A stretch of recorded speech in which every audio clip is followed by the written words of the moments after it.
Hello नमस्कार प्रणाम सबके के।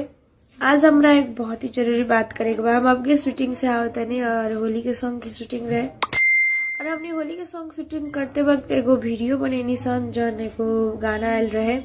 वैसन गाना अभी बहुत ही आवता। अब के एगोड़ा भी गईले बारन हमरा विरोध में, तो हमने वो भी वीडियो बनेनी सन मजाक में, लेकिन हमरा था ना रहे कि उनका इतना दुख लग जाए।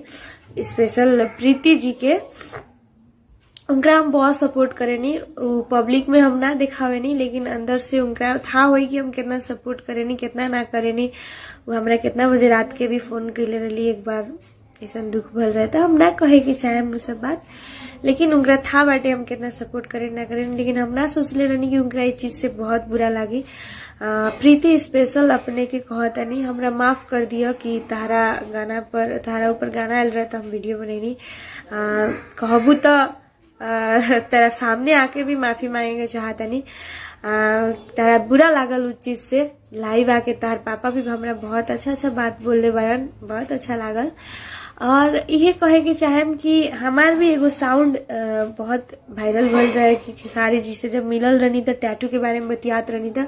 ओमे भी बहुत आदमी वीडियो बनेले रहे। हम नाम ना लेम कि के बनेले रहे के ना बनेले रहे, लेकिन बहुत आदमी बनेले रहे, बहुत आदमी देखले भी हुई। फिलहाल वो प्राइवेट बाटे।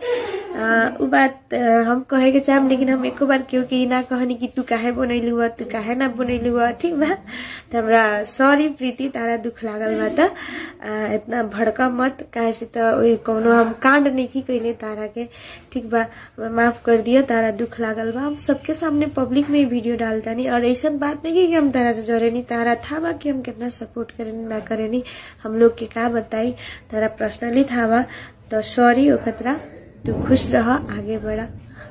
तू दीदी कहेलू हमरा, तो हम ऐसा ना है। तारा था बा पर्सनली, हम हमरा से बात भी कैले बाड़ू तू बहुत बार। तो ओ खतरा तू फिर से बोला था नहीं सॉरी कि तारा बुरा लागल। हम ऐसा सोच के वीडियो ना बनेले रहनी। हम तारा बहन कहे नहीं, तो हम तारा बारे में कबू बुरा ना सोच सकता नहीं। तो खुश रह।